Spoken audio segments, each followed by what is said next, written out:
오토 와버그라는 분이 이런 얘기를 했어요. 옥시전과 캔서, 그러니까 산소암에 대해서 암은 산소 부족으로 발생한다. 그러니까 우리가 이제 산소를 갖다가 암세포에게 굉장히 강하게 충분히 공급해주면은 암은 작동을 멈추는 거죠. 안녕하세요. 오늘 저희가 다룰 주제는요, 노벨상을 받은 산소치료 그리고 체온치료에 대해서 제가 얘기를 좀 해드리겠습니다. 산소치료, 체온치료 그러면 굉장히 좀 낯선데요. 산소는 뭐 이게 워낙 중요하기 때문에 우리가 산소가 없으면 호흡을 못 하잖아요. 여기 대기에 다 있는 게 산소인데 실제로 우리가 굉장히 놓치고 있는 부분이 바로 이 산소치료 그리고 이제 체온치료 이겁니다. 우리가 산소가 없으면 뭐 생활이 안 되는데 죽죠. 보통 우리가 이제 산소에 대해서 얘기하는 거는 응급실 같은 데 들어갔을 때 아니면 뭐 입원 환자, 수술 환자 같은 분들이 산소 포화도가 떨어졌을 때 응급적으로 막 산소를 공급하고 이런 거를 아실 거예요. 그 다음에 암 환자들이 고압 산소 치료 이런 거 받는 거 아실 겁니다. 근데 그게 다가 아닙니다. 일상생활 하는 사람들의 몸에 산소가 충분한가? 여러분들 그거에 대해서 한번 면밀히 관찰하고 그것을 보셨는지 관찰을 했는지 그거를 잘 알게 되시면은 굉장히 많은 그 도움을 줄 수가 있습니다. 그 다음에 이제 체온이라는 것도 제가 체온 치료를 많이 하는데 우리가 저체온증이라고 하면은 보통 35도 이하를 얘기합니다. 사실 35도 이하가 되려면 얼음 호수에서 무슨 썰매나 뭐 타다가 얼음이 깨져가지고 빠지면 체온이 급격히 떨어지겠죠. 아니면 저기 뭐 에베레스트 산 같은 데 등반하다가 갑자기 체온이 떨어져서 35도 이하로 되면 그게 이제 저체온증의 정의라고 여러분들 네이버에 검색하면 나옵니다. 하지만 35.1도에서 우리가 정상 체온이라고 얘기하는 36.7도 그 사이에 있는 사람들, 그런 사람들은 이 치료의 사각지대, 치료를 받지 못한 사각지대에 있는 게 사실이거든요. 그런 것들을 치료를 하게 되면 암 환자뿐만 아니라 일반 사람들 어떤 병이라든지 아니면 건강한 사람들도 더 좋아질 수 있습니다. 그거에 대해서 오늘 좀 얘기를 해보려고 하는데요. 오토 와버그라는 분이 이런 얘기를 했어요. 옥시전과 캔서, 그러니까 산소암에 대해서 암은 산소 부족으로 발생한다 라고 얘기를 했고, 정상 세포가 있었을 때 이 세포에게 실제로 한 산소의 한 3분의 1만 빼버리는 거예요. 그래서 3분의 2만 산소를 투여하면은 세포가 1분 정도만 돼도 암세포로 변하는 게 보입니다. 현미경으로. 그러니까 이제 세포 핵이 암세포와 비슷한 모양으로 바뀌게 되는 거죠. 근데 여러분들이 알다시피 암세포는 무산소 대사를 하게 되죠. 그러니까 우리가 이제 산소를 갖다가 암세포에게 굉장히 강하게 충분히 공급해주면은 암은 작동을 멈추는 거죠. 굉장히 중요한 겁니다. 그래서 이제 이런 얘기가 있어요. The key to lack of success of IV intravenous vitamin C in cancer patient is oxygen. 그러니까 이게 뭐냐면 그 암 환자에게 고용량 비타민 C 주사가 실패하는 것은 산소 부족이다. 많은 암 환자분들이 고용량 비타민 C를 주사를 맞지만 사실 그게 실패하는 거는 산소 부족이라는 얘기죠. 저는 많이 진료에서 느끼고 있습니다. 근데 사실 고용량 비타민 C도 산소 포화도를 올리는 역할을 해요. 근데 그것만 가지고는 부족하다는 거죠. 그것에 대해서 오늘 제가 얘기를 해보려고 합니다. 이건 이제 노벨상을 받았죠. 세포의 산소 이용 메커니즘을 발견해서 암 치료의 새로운 길을 연 거는 노벨 생리학상을 받았어요. 2019년에 노벨 생리학상을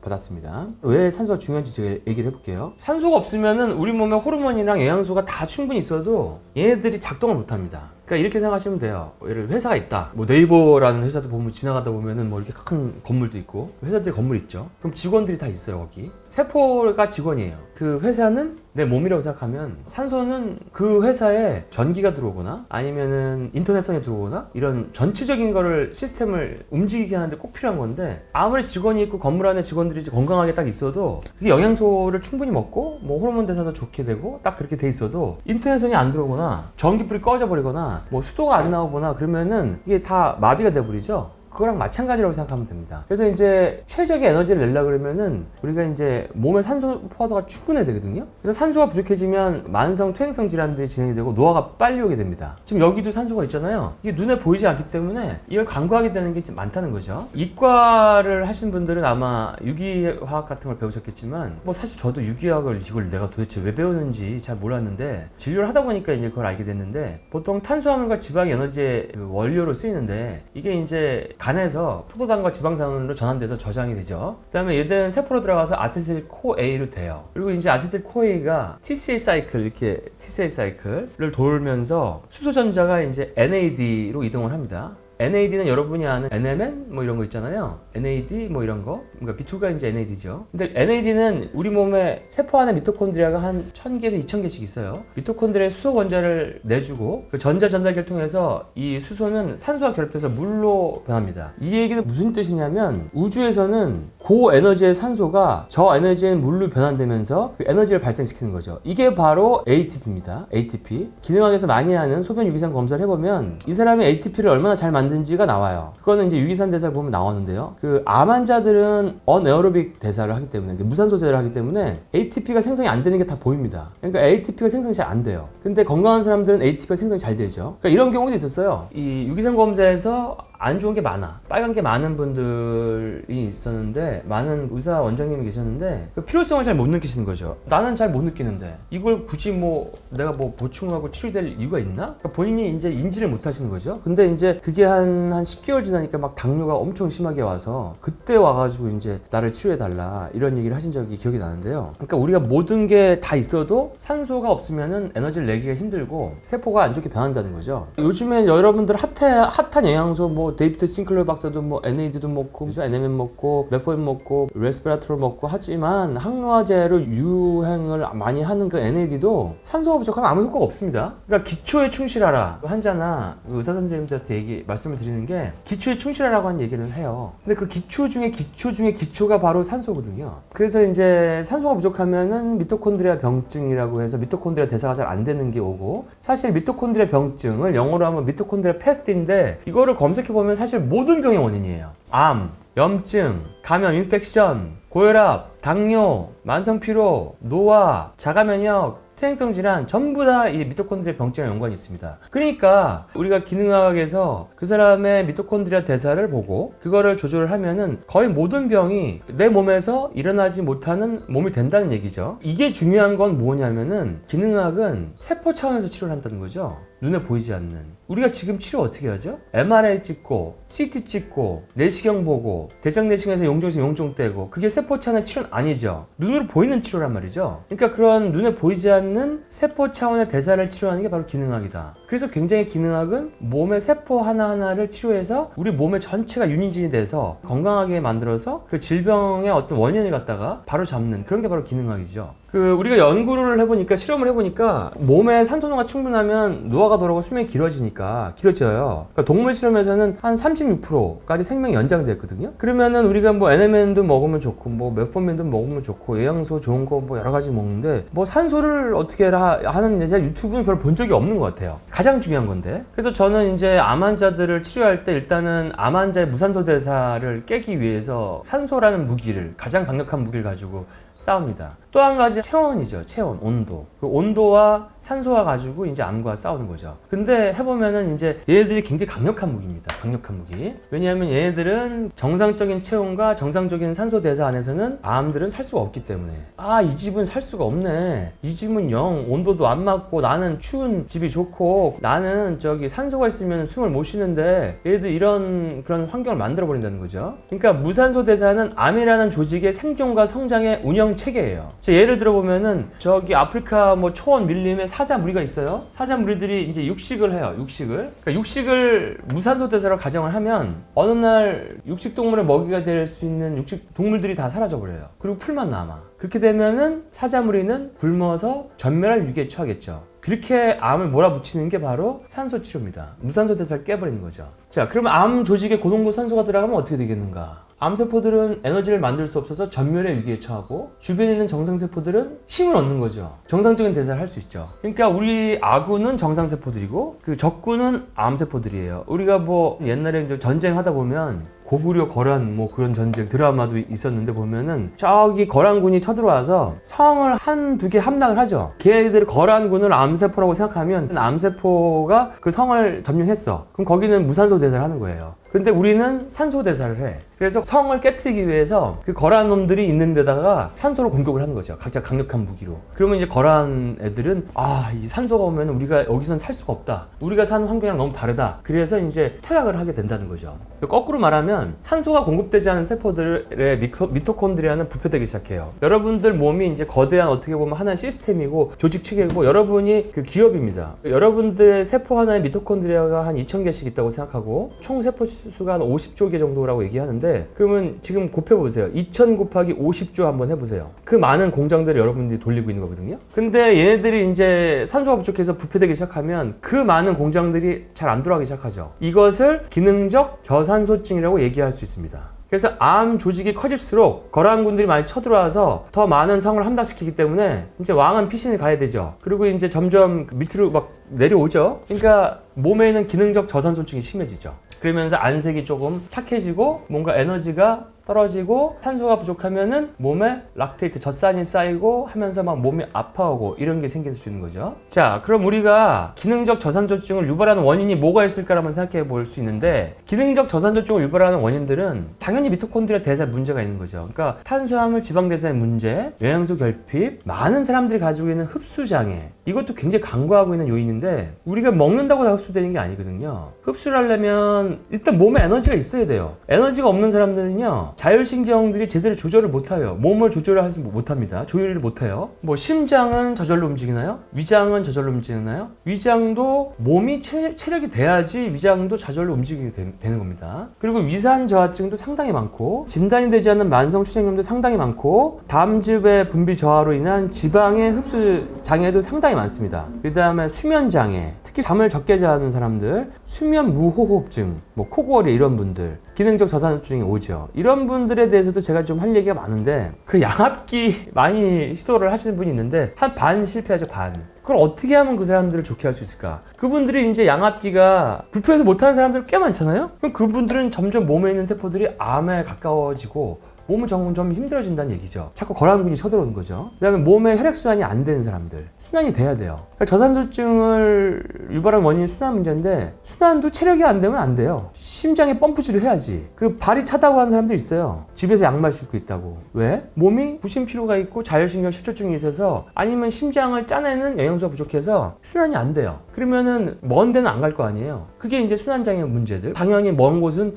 저산소증이 오겠죠. 그 다음에 여성분들은 그 생리하기 때문에 철분 결핍이 상당히 많죠. 왜냐하면 우리 몸에서 산소를 운반하는 캐리어가 철분이기 때문에 이 철분만 보충이 돼도 저산소증이 많이 좋아질 수 있습니다. 그 다음에 생리 과다가 있는 분들, 생리 과다가 있다는 거는 생리통도 유발할 수 있는데 생리 과다가 뭐냐면 내 몸에 여성 호르몬이 도와달라고 외치는 울부짖음 이런 거예요. 그러니까 이런 생리 과다가 되면 당연히 철분 결핍이 올 수밖에 없죠. 근데 그 생리 과다하는 것도 일종의 염증이거든요. 여성 호르몬 대사가 안 좋은 거예요. 안 좋은 독소로 인해서 제노에스트로겐, 환경 에스트로겐은 높고 좋은 천연 프로게스테론 이런 건 낮은 거죠. 그래서 생리 과다가 많이 올 수 있고 여기는 환경 독소도 많이 작용을 하고 그다음에 그 저체온증 아까 얘기했던 그 체온이 약간 낮은 분들 그다음에 흡연, 독소 중독 그다음에 여러 균들이 감염되는 거 세균, 기생충, 바이러스 감염증 뭐 이런 것들 균을 치료할 때 산소를 넣으면 균들이 금방 죽습니다. 저는 그런 거를 좀 많이 활용을 하는데 거꾸로 균이 들어와도 몸에서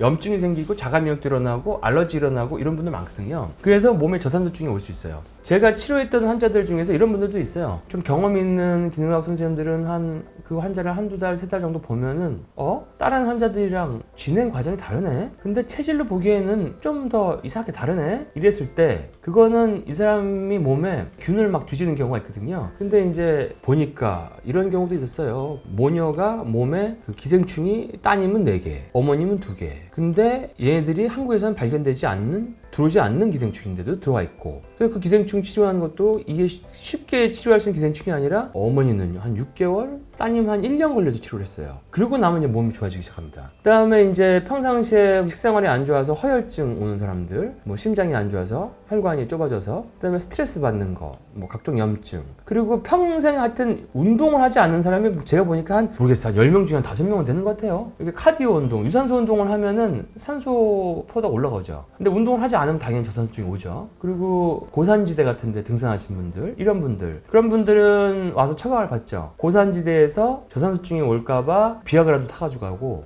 뭐 몇 가지 약을 타가지고 가는 경우도 있어요. 왜냐하면 그 고산지대에서 오는 저산소증을 이겨내기 위해서. 그래서 저도 제가 몸에 저산소증이 있나? 저는 뭐 여러 가지 다 하고 있기 때문에 웬만한 것들은 건강한데, 그래서 제가 이제 저를 갖다가 한번 해보니까 나도 산소가 부족했구나 하는 걸 느꼈어요. 어떻게 제가 그걸 알아내는지는 좀 이따가 이런 얘기를 하고 좀 알려드리겠습니다. 그래서 이런 저산소증들은 노화와 암과 퇴행성 질환, 통증, 수명 감소로 연결이 되는데, 우리가 지금 고령화 시대에 건강한 헬스 라이프 스팬, 건강한 수명이 늘어나게 하려면은 이게 산소가 굉장히 중요하거든요. 그리고 이런 몸에서 저산소증을 유발시키는 원인들이 많게 되면은 항산화 시스템에 문제를 일으킵니다. 그리고 항산화 시스템은 우리가 뭐 항산화제만 얘기하지만 산소와 직결돼 있어요. 산소가 부족하면은 산화 스트레스가 증가하고, 이것이 계속 진행되면 DNA 변이가 일어나고, DNA가 변이가 일어나면은 RNA가 변화하고 안 좋은 단백질을 만들게 되는 거죠. 그러면 암세포가 발생할 수 있는 거거든요. 핵의 DNA가 손상되고 세포막에는 지질이 산화되고 단백질이 변성을 되면 그렇게 발현돼 버리면은 암이 생기는 거예요. 근데 가끔 이런 분도 있죠. 암을 진단받고 왔는데 암을 조직 검사하면 암이 나와요. 근데 우리가 세포 차원에서 암을 진단하는 리퀴드 바이옵시, 가장 정밀한 암 진단법, 그것도 육안으로 보는 게 아니라 세포 차원에서 보는 그런 것들을 해서 보면 몸에 암 줄기세포가 없어요. 캔서 스템셀이. 그런 분들은 제가 수술하지 말라고 말씀드리거든요. 왜? 스템셀이 없으니까, 여왕벌이 없으니까, 적장이 없으니까, 대장이 없어요. 그런 분들은 일시적인 스트레스가 있어서 생긴 거지 평상시에 어떤 생활 습관이 좋으신 분들이거든요. 근데 그런 분들이 잘못하면은 조직검사에 암이 나왔다는 이유로 그 장기를 수술해서 덜렁 떼버리는 그런 게 사실 태반이죠. 근데 제가 그걸 장기를 안 떼게, 수술을 안 하게, 암 환자를 비수술 치료를 많이 했거든요. 근데 거기에 이제 그 중요한 게 이제 지금 제가 얘기하는 이런 과정들이죠. 그리고 미토콘드리아의 세포막에는 에너지를 만드는 전자전자계가 있어요. 근데 이곳이 이제 아까처럼 스트레스 받고 그 산소도 부족하고 이러면은 전자전달계가 있는 곳이 파괴돼 버립니다. 그러니까 당연히 질병과 노화를 유발할 수밖에 없는 거죠. 직원들이 죽어버리는 거죠. 내 몸이라는 이 조직 시스템에 있는 직원들이 죽어버리는 거예요. 양성자 기울기라는 게 있어요. 양성자 기울기. 이게 약간 삼투압 비슷한 거죠. 세포 내 소기관 안팎의 수소 이온의 농도 차이인데, 그러니까 말은 어렵지만 잘 이해해 보시면 결과는 간단합니다. 우리가 이제 삼투압차가 크면 큰 데서 낮은 데 쪽으로 이렇게 이동을 하죠. 수분 같은 이동을 하는데, 아침에 얼굴 많이 붓는 분들도 사실은 그 삼투압에 문제가 있는 거거든요. 그건 나중에 제가 얘기를 하고, 수소 이온의 농도 차가 줄어들면 양성자가 미토콘드리아 막으로 들어가서 ADP가 ATP를 되게 하는데, 산소 농도가 줄어들면 ADP가 줄고 양성자 기울기를 줄일 수 없어서 미토콘드리아 작동하지 못합니다. 무슨 얘기냐면, 하여튼 산소가 부족하면은 이 미토콘드리아 막에서도 에너지를 못 만든다는 얘기예요. 그 다음에 세포막 안에는, 들으세요 그냥, UPC3라고 하는 결합되지 않은 단백질이 있는데, 이것을 활성화시키면 양성자 기울기를 줄어들어서 미토콘드리아 잘 작동을 해요. 근데 이 UPC3는 바로 갑상선 호르몬 중에 T3, 테트로닌에 의해서 활성화됩니다. 근데 T4가 T3로 전환되지 않은 사람이 너무 많은 거죠. 그래서 제가 그때 다림바이오텍 다림양행 회장님을 붙잡고 테트로닌 저용량을 만들어 달라라고 부탁을 해서 만드는 게 바로 5마이크로그램짜리 테트로닌입니다. 결국에는 우리가 미토콘드리아 잘 작동을 하려고 그러면 이 체온과 산소가 중요하기 때문에 암 환자의 체온과 산소의 중요한 이유가 바로 이것입니다. 그래서 요오드도 여기서 필요한 거예요. 고용량 요오드의 암 사멸 원리, 이거는 1990년도 노벨 생리학상인가 생화학상인가 기억이 잘 안 나는데, 거기서 이제 15mg 이상의 고용량 요오드는 암을 사멸한다는 게 나왔죠. 그래서 제가 요오드를 갖다가 한국에 들여와가지고 이걸 갖다가 검사도 만들고 뭐 영양제도 만들고 치료를 하게 된 이유가, 아니 노벨상에서 영양소 가지고 암이 준다는데 왜 이걸 안 쓰고 있지? 왜 항암제를 먹고 있지? 특히 이제 요오드가 잘 듣는 암들이 있는데 그걸 왜 안 쓰고 있지? 그래가지고 이제 그거를 하게 된 건데, 사실 그때는 뭐 다들 저 이상한 사람으로 봤죠. 근데 지금은 뭐 유튜브에 제가 요오드 검색해 보니까 요오드를 막 강의하는 영상들이 많이 있어요. 그거 보면은 대한민국의 집단지성이 발전하고 있구나, 그걸 느끼거든요. 그러니까 고용량 요오드는 암사멸도 하고 아파토시스를 하고 체온도 올려요. 체온 올리면 아까 암이 없어진다고 그랬죠. 그 다음에 요오드가 있어야지 산소도 더 활성화가 되는 겁니다. 그리고 미토콘드리아를 활성화시키는 거예요. 그러니까 요오드가 암 치료에 굉장히 중요한 게 바로 여기 산소 치료와 체온 치료가 연결이 있는 겁니다. 자, 그래서 제가 이제 이런 체온 치료와 산소 치료를 하는 거에 대해서 얘기를 해드렸고요. 그렇게 해가지고 과연 과연 암들이 진짜 줄고 몸이 좋아지나 그런 걸 궁금해하시는 분들이 많을 거 아니에요. 그래서 제가 이제 사례들을 좀 올려볼게요. 그러니까 사례가 굉장히 많은데요. 요거는 이제 갑상선 유두암을 진단받았는데 이 암세포 한가운데 고농도 산소를 투척하는 거죠. 거란 놈들이 못 활개를 치게 투척하고 체온을 올려버리는 거죠. 그러면 이제 암들이 이제 점점 색깔이 연해져요. 그리고 그 암은 진할수록 강력하고 경기가 불명할수록 센 거고 이런 게 있지만 점점 연해지고 크기도 줄어들고 이런 분들이 있어요. 암이 굉장히 강해가지고 굉장히 빠르게 크게 되는 그런 상황에 있는 분들은, 지방에서 오신 분들은 제가 그냥 그 서울에 뭐 친척이나 친구나 하여튼 어디든지 하여튼 호텔이나 하여튼 잡아서 2주만 있으시라고. 그러면 이제 그때 그 암세포 속에 고농도 산소를 투척하고 체온을 정상하고 다른 것도 같이 해가지고 이제 암을 좀 진정시켜가지고 얘네들이 좀 힘을 뺀 다음에 이제 본 집에 가시면, 일단 그렇게 만든 상황에서는 그쪽에 있는 병원에서 뭐 링거도 맞고 이런 건 하시고 전체적인 총괄 관리 감독은 제가 하는 식으로 그렇게 해서 이제 치료를 해서 암 환자들 관리를 많이 하고 있습니다. 그래서 이제 사진을 쭉 보면은 이제 점점 연해지고 사이즈가 줄고 이런 게 보이죠. 그러니까 이제 저희가 이제 이런 치료를 조금 더 잘 하게 되면 그 대한민국의 암 발생률들을 많이 줄일 수 있는 거죠. 충분히 가능합니다. 이런 대사 치료를 가지고 암을 줄인 의사가 막스 거슨이 있죠. 그리고 사실은 뭐 개인적으로도 생각은 요즘에 요오드랑 체온 치료? 요오드가 체온 치료죠. 그 다음에 여성들은 프로게스테론이 다 낮아요. 왜냐하면 남성과 다르게 여성들은 생존 호르몬, 코티졸의 전구체가 프로게스테론이에요. 그러니까 암을 막아주는 호르몬.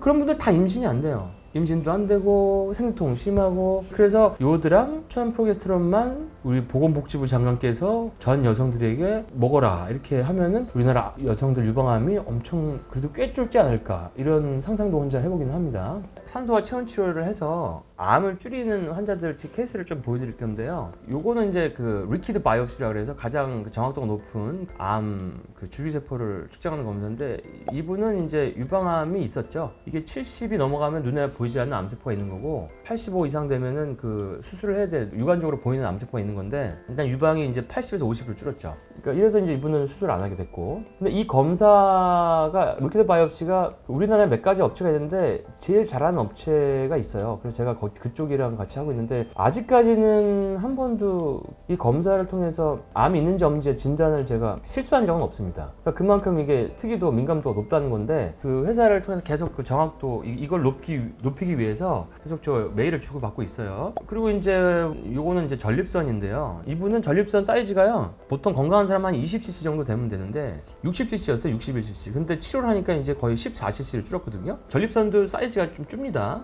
줄어들어요. 근데 이제 단 거, 술, 탄수화물 먹으면 잘 안 줄죠. 또 이제 유방암, 뭐 난소암 이런 거 위험하신 분 왔었는데, 이분도 유방암이 줄었고 액상생검으로 그거 확인해가지고 이제 수술 안 하게 됐고. 그 다음에 이분은 그 전이암이죠. 췌장, 뭐 간, 폐 전이, 위, 대장, 이게 전이가 돼 있는데요. 연세도 많으신데 이분도 지금 암세포가 몸에서 나오지가 않습니다. 리퀴드 바이옵시 해봤더니. 지금 혈색도 좋아요. 그리고 사실은 우리가 암이 전이가 돼 있는 사람들은, 좀 경험 있는 선생님들은 혈액 검사를 하거나 유기산 검사를 해보거나 아니면 다른 뭐 양자 검사를 해보거나, 검사를 해보면은 아, 이분은 암이 있는 사람이네, 암이 강력하게 활성화되는 사람이네, 아니면 이분은 암이 없네, 암이 굉장히 약하네, 이제 이런 걸 알 수가 있거든요. 그러니까 그런 것들을 볼 수 있죠. 근데 이분은 원래는 암이 굉장히 강했는데 현재는 암이 지금 액상생으로 나오지 않는 상태고 건강한 상태십니다. 그리고 다음 케이스는 이제 제가 제일 많이 한 게 갑상선 유방암 제일 많이 했는데, 갑상선 암이었는데 암 자체가 안 보여요. 이런 분들이 종종 있습니다. 저한테 치료받은 환자들 말고 저희 다른 원장님들, 이석 원장님한테도 치료받고 뭐 암이 아예 사라진 분들이 꽤 있어요. 앞에서 봐도 없고 옆에서 봐도 없고 암이 이제 줄어드는 거를 볼 수 있습니다. 그리고 이제 이런 암들이 이제 줄은 사례들을 할 때 제가 이제 산소 치료할 때 많이 쓰는 주사가, 산소를 어떻게 하면 몸에다가 잘 집어넣을 수 있을까? 그래서 제가 이제 주사를 만들었어요. 이름을 그래서 펜타셀이라고 만들었어요. 제가 맞으려고. 제 몸에 이제 여러 가지를 해보죠. 비타민C 고용량도 많이 맞아봤고, 영양제도 많이 먹어봤고, 뭐 해독하는 뭐 여러 가지도 먹어보고, 뭐 여러 가지 해보는데 사실 저는 반응이 별로 없습니다. 왜? 몸이 그렇게 나쁜 데가 없으니까. 왜냐면 맨날 그걸 갖다가 환자들을 교정하니까 저 자체는 그 덕을 봐서 몸이 건강한 거잖아요. 근데 이제 펜타셀이라는 건 뭐냐면, 몸에 있는 혈액을 뽑아서 거기다가 산소를 막 붙여요. 그러니까 광양자나 유포톤 치료할 때 그것도 이제 산소를 붙이지만 그거보다 더 강력하게 산소를 붙이거든요. 그건 일종의 좀 노하우가 있습니다. 붙인 다음에 이제 원래 이제 빗을 쬐가지고 해독을 시켜서 이제 몸에다 넣죠. 그러면 이제 강력하게 몸에서 이제 산소가 확 도는데 그 외에도 그 산소를 갖다가 외국 같은 데서는 직접 뭐 링거를 맞을 때 좀 더 산소를 더 강하게 넣는 방법들이 있습니다. 그걸 좀 우리나라에서 할 수 있게 활용해서 만들었는데 지금 이걸 난치성 환자들한테 많이 쓰고 있는데 저는 해보니까 4시, 5시 요때쯤에는 조금 뭐 몸이 지치거나 이럴 수 있는 시간이잖아요. 하루 종일 이렇게 말을 하니까. 근데 맞고 나서 일단은 시력이 좋아져요. 멀리 있는 게 잘 보이고 그다음에 머리가 굉장히 맑아지고 머리가 장착한 것처럼 정신없이 뭐 하다 보면은 밤 12시 맞으면 그냥 쭉 가는 거예요. 시험 기간이 있거나 무슨 큰일이 있거나 이런 분들은 이 산소만 들어가도 이 미토콘드리아들이 막 활성화된다는 거. 근데 저가 맞아보고 느낀 게 야, 내가 그렇게 좋은 것들을 많이 하고 항상 하루 종일 하는 일이 그건데 나도 맞아보니까 이렇게 에너지가 난다. 그래가지고 우리 향나 원장님도 한번 맞아보시고 또 환자들 되게 맞은 반응을 보면은 이 저산소증이 심한 환자분들은요 가면 이렇게 얘기하고 있어요. 원장님 저 온몸에 박하사탕이 들어있는 것 같아요. 막 온몸이 막 화하다고 얘기해요. 그분은 뭐예요? 몸에 저산소증이 굉장히 심한 거죠. 그러니까 박하사탕이 들어가 있다. 박하사탕 주사라고 막 얘기를 하는 거예요. 몸이 시원해지니까. 그러니까 그런 분들은 그걸 갖다가 이제 간헐적으로 맞아준다든지 하면 아니면 몸이 굉장히 힘들 때 심한 감염, 코로나 뭐 예를 들어서 뭐 다른 감염들 아니면 염증이 심할 때 아니면 암 있을 때 아니면 자가면이 갑자기 막 활성화돼가지고 막 특정 장기 공격할 때 그럴 때 하면 이제 몸에 있는 우리 세포들한테 걔들이 영양소란 무기와 호르몬이란 무기가 이제 같이 이제 작동하지만 산소와 체온이 빠져 있지만 그걸 갖다 같이 해주면 훨씬 더 큰 에너지를 가지고 그걸 이겨낼 수 있는 그런 게 되는 거죠. 그래서 이제 얼굴이 검은틱틱한 분들이 굉장히 밝아지는 경우도 있고 자가면역이 막 진행되고 있는데 뭐 예를 들어서 췌장 같은 거 일형 자가면역 같은 거 췌장 당뇨 자가면역은 보통 어렸을 때 자가면역이 와서 췌장의 인슐린 분비 기능이 다 죽고 나서 평생 인슐린을 맞는 건데 요즘에 이제 그 자가면역이 현재 진행되고 있는 어린 아이를 펜타셀로 치료를 해보고 있는데 일단은 당활색소는 12%에서 지금 6%대로 떨어졌습니다. 많이 떨어졌죠. 물론 식단이랑 다른 것도 같이 했지만 이건 결과가 어떻게 나올지 모르겠지만 최대한 췌장을 살려보자. 왜냐면 자가면역이라는 것도 암처럼 환경이 달라지면 자가면역도 몸에서 활성화 못하는 그런 거기 때문에 자가면역 진행될 때 지금 이런 것들을 진행을 하면서 제가 지금 보고 있습니다. 사실 뭐 류마티스라든지 뭐 루푸스라든지 뭐 쇼그레닌이라든지 뭐 이런 삼일근육통 뭐 이런 자가면역 질환들은 그래도 조금 치료가 좀 쉬운 편이죠. 난이도가 다른 자가면역에 비해서. 근데 이제 췌장 자가면역이나 몇 가지 어려운 자가면역이 몇 개 있어요. 특히 이제 뭐 크론스병 이런 것들은 약간 난이도가 있고 사람에 따라 좀 차이가 있는데 그럴 때 지금 유용하게 쓰고 있습니다. 그래서 오늘은 그 이런 산소 치료, 체온 치료에 대해서 제가 좀 설명을 해드렸고 또 케이스도 조금 제가 알려드렸고 혹시나 이 영상을 보시는 의사 선생님이 계시는데 저런 리퀴드 바이옵시 같은 거 어디서 하는지 알고 싶다. 그런 분들은 제 이메일을 제가 하나 띄워드릴 테니까 이메일을 주시면 제가 그 회사를 알려드리겠습니다. 그 회사 크다고 해서 정확도가 높은 건 아니더라고요. 그거 알려드리고 가장 기초는 뭐냐면은 영양소보다 더 기초는 산소와 체온이다. 그걸 강구하고 있다. 이런 것들을 하면은 더 좋아질 수 있다. 그래서 이런 것들이 이제 조금 더 우리가 활성화돼서 치료를 하게 되면 이게 이제 치료의 기본으로 정착이 되면은 인류의 의식이 높아지는 거죠. 그리고 더 건강해지는 거죠. 그래서 이런 체온 치료와 산소 치료, 그 다음에 세포 차원에서 암세포가 있는지 없는지를 보는 이런 액상생검에 대한 것들은 관심 있는 의사 선생님들은 저한테 메일을 보내주시면 그 액상생검 같은 건 알려드릴 수 있습니다. 뭐 조금 어려운 얘기일 수 있지만 여러분들에게 좀 제가 쉽게 얘기하려고 노력을 했는데 제가 이제 이런 거에 대해서 여러분들 댓글 달아주시면 또 좀 다른 케이스라든지 여러분들이 이해할 수 있게 또 아니면 궁금증 같은 거 좀 답변드리고 또 영상을 한번 찍어보겠습니다. 그러면 다음 시간에 더 건강한 모습으로 봬요. 여러분들 도움이 되셨다면 좋아요, 구독, 알림 설정 눌러주시고 다음 시간에 또 좋은 주제로 찾아뵙도록 하겠습니다.